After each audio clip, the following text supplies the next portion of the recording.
Louvado seja nosso Senhor Jesus Cristo, para sempre seja louvado. Seja bem-vindo mais uma vez, meu irmão, à reflexão do Evangelho diário. O Evangelho de hoje é tirado do Evangelho de São João, capítulo 5, versículos do 1 ao 16. O Evangelho de hoje tem algumas peculiaridades e é um Evangelho um pouco extenso, o Evangelho que conta a história daquele paralítico que estava próximo à piscina de Betesda há 38 anos, paralítico, e queria ser curado, lutava, fazia de tudo para ser curado. Só que vivia num mundo egoísta, um mundo onde cada um pensava em si mesmo. E por uma ocasião, claro que por misericórdia de Deus, um anjo do Senhor descia e mexia, agitava a água da piscina de Betesda.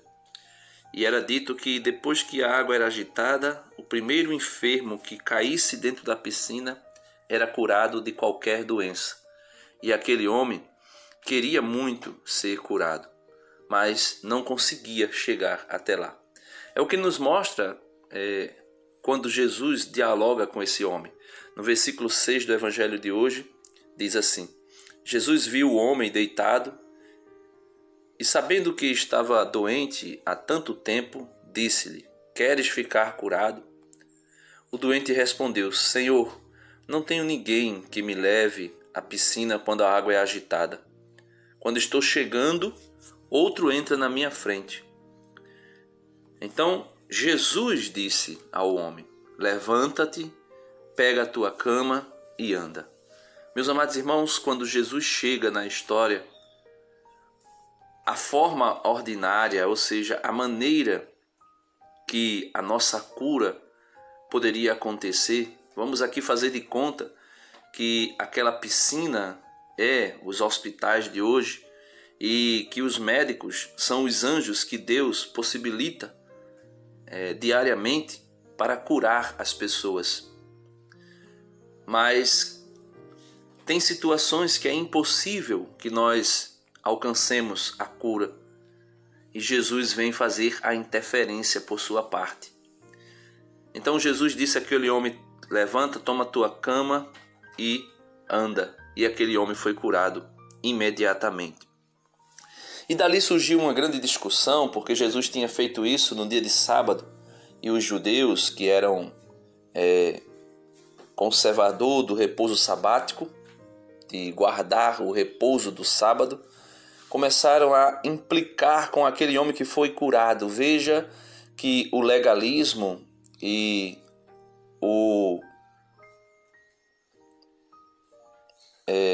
como é que eu posso dizer?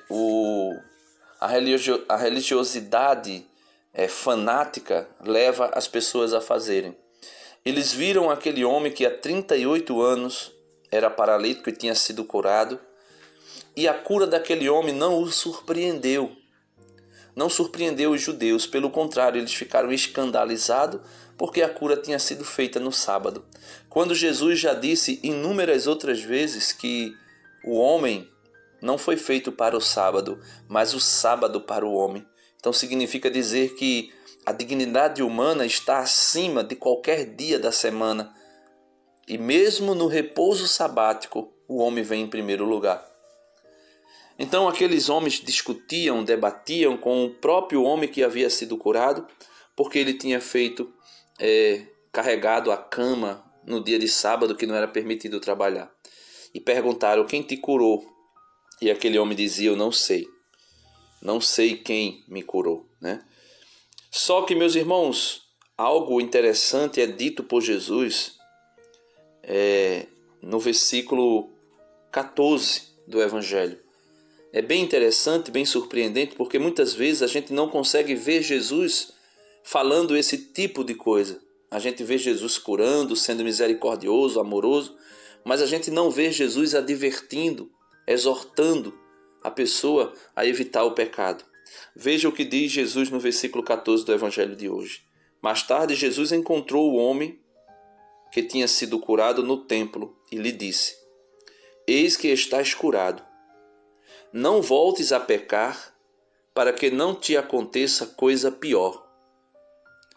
não voltes a pecar para que não te aconteça coisa pior. Por que Jesus está dizendo isso? Jesus está ameaçando aquele homem a matá-lo, por exemplo, se ele pecar? Não. Jesus está deixando muito claro que as coisas que acontecem na nossa vida, as coisas ruins, as coisas perversas, é consequência do pecado, seja do nosso pecado ou do pecado de alguém. Como foi consequência, de maneira geral, do pecado original. O pecado original desestruturou tudo. O pecado original desordenou toda a criação, todo o cosmos. E a partir daí, o pecado gera tudo que nós conhecemos. Toda espécie de doença, toda espécie de males, todas as espécies de males. E Jesus alerta, cuidado para que não te aconteça coisa pior. Por quê? Porque já foi dito pelo apóstolo São Paulo, o salário do pecado é a morte. Muitas vezes a morte física e principalmente a morte espiritual. A primeira morte, que é a morte física, narrada pelo livro do Apocalipse, e a segunda morte, que é a morte espiritual, ou seja, o lago de fogo e de enxofre, o inferno. Então que nós possamos pedir ao Senhor a graça da cura dos nossos males, mas também a graça da perseverança no estado de graça que o Senhor nos concede. Deus abençoe você e até amanhã, se Deus quiser.